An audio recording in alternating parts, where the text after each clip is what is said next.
up on this episode of Design to the Nines, I am decorating my front porch for fall, and I've got Rae Dunn inspired DIYs, lots of pumpkins and lots of buffalo plaid. If that sounds good to you, stay tuned.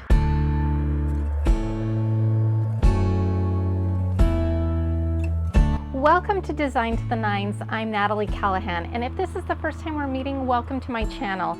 If you enjoy videos about DIY and home decor and really all things to do with the home, then I'd invite you to subscribe to my channel below and turn the notifications on, because I bring you weekly tutorials on these topics, and I'd love it if you'd join me. For this week's episode, I'm participating in Heidi Sonbul's Fall Front Porch Challenge. If you haven't checked out her channel before, she's got a lot of great DIY and home decor tutorials that I think you're gonna love. So after you watch my episode, I'd invite you to pop on over to Heidi's channel, check it out, check out her episode, as well as all of the individuals participating in this playlist. I've got Rae Dunn inspired decor, I've got pumpkins, I've got buffalo plaid, and I've even got a Pottery barn dupe. So this is gonna be so much fun, so let's get started. The first thing that we're going to want to do is kind of disassemble what we've got here. This is our everyday porch decor. I showed you how to do that in this video right here, so if you want to click on that, I put the link above as well as below. So the first thing we're going to need to do is for me to disassemble the existing decor and give it a little cleanup. Okay, so I am not exactly sure what this is, but due to the size of those handprints, I have a feeling that two very cute little boys had something to do with it. I need to switch out the pillow cover for the pillow on my front bench for something more fall themed. And I've had several of you request for me to do a Rae Dunn inspired dupe or knockoff. And so I thought this would be a perfect opportunity. So I have this pillow cover that I got from burlapfabric.com a few months ago, and it's canvas, really high quality. I love it. It was a little big, so I just stitched it down to the right size for me. Super easy sew job. I got this printable, and I'll put the link for it below so that if you want to do this as well, you can. I just think that that is such a cute saying. It's really on trend right now. I start out by using the same technique I have used several times in the past, and that is using the graphite paper and taking my printable and tracing it onto my canvas pillow. Then I just use a paint pen and go over my tracing marks to do my Rae Dunn inspired lettering. So our pillow cover turned out pretty darn cute, I think. But I think we can bring up the cuteness factor just a little bit by adding some cute little pom-poms to the corner. So I'm going to show you how to do that. I will put the link for this amazing pom-pom maker in the description box below. But how you go about using it is you wrap your yarn around the frame going back and forth about 5 times, which is what I did on mine. Then you are going to want to push your pink part back inside the frame and repeat the same process on the other side. Once you have the maker completely closed, then you're going to take some scissors and snip down the middle as I'm showing you here, and then you're going to take a decently long piece of yarn and do a square knot, and for added protection you can also add a 3rd knot in there as well.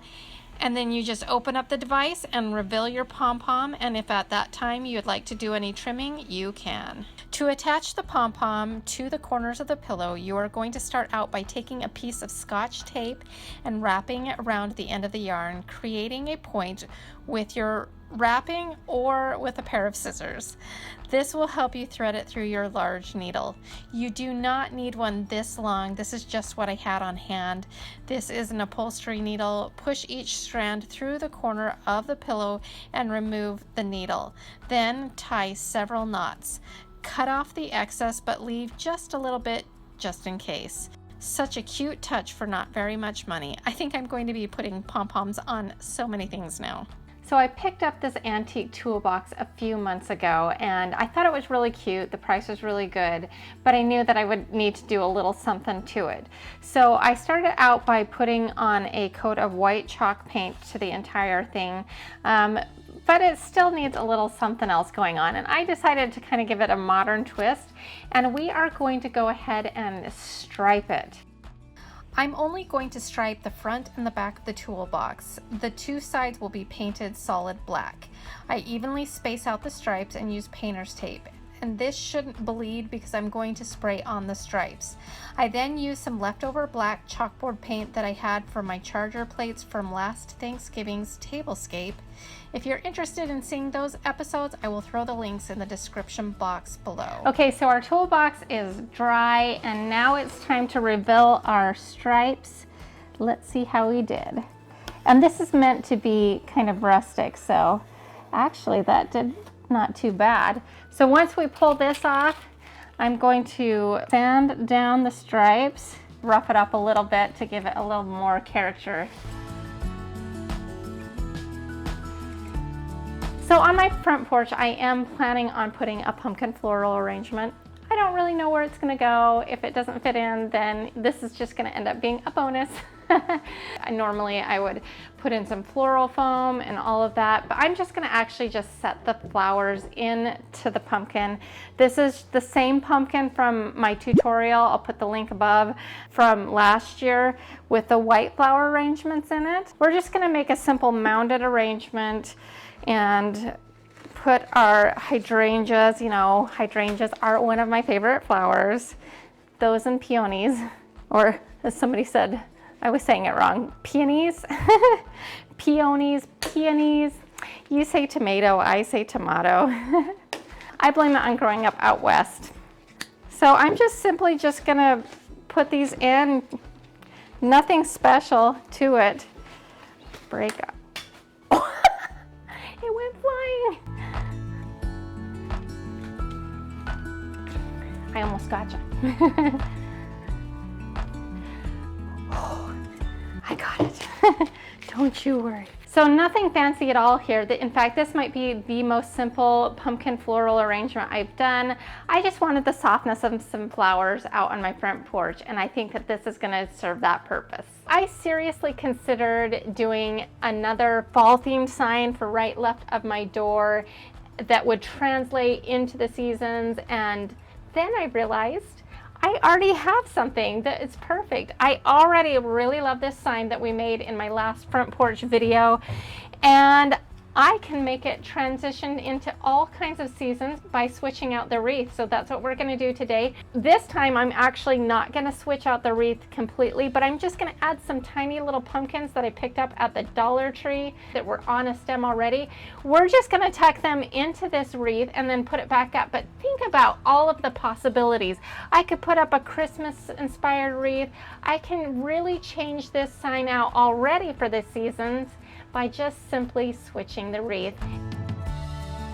It's time to decorate, which is obviously my favorite part. So if you saw my last front porch video, you know that I love the double layer rug look. And of course, I've still got my buffalo check plaid rug. I'm gonna lay that down now. And then I picked up this one at Joann's. It says, come in and get cozy. And I think the orange will pop off nicely of the black and white plaid.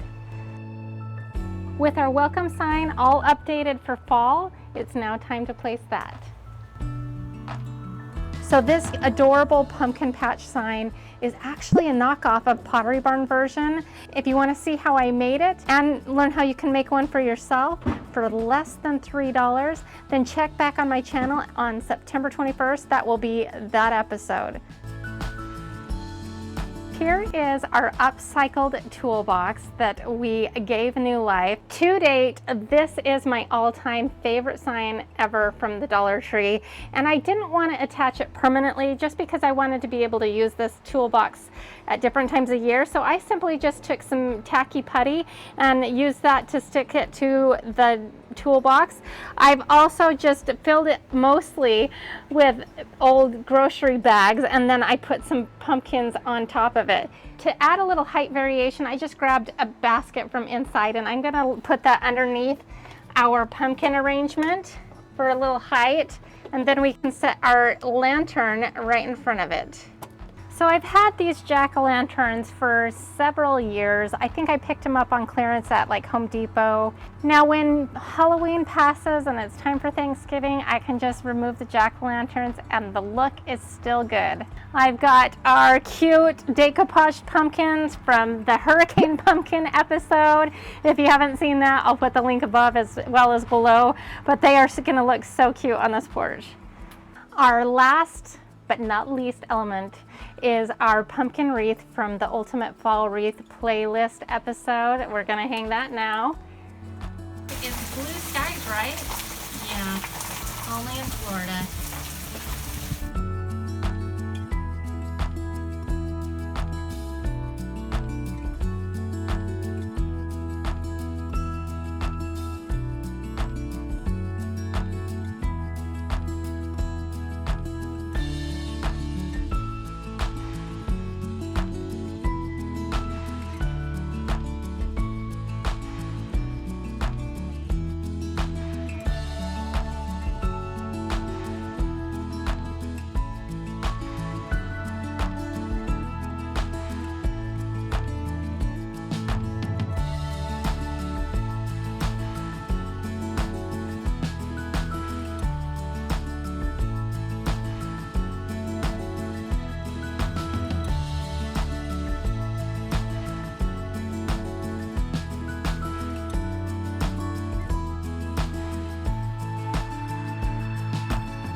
Our fall front porch is done and I am just thrilled with how it turned out. I love everything about it.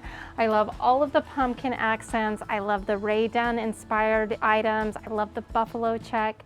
It just screams fall in the grandest possible way. This is the look that will get us through Halloween, and then if we just remove the jack-o'-lanterns, it will carry us into Thanksgiving.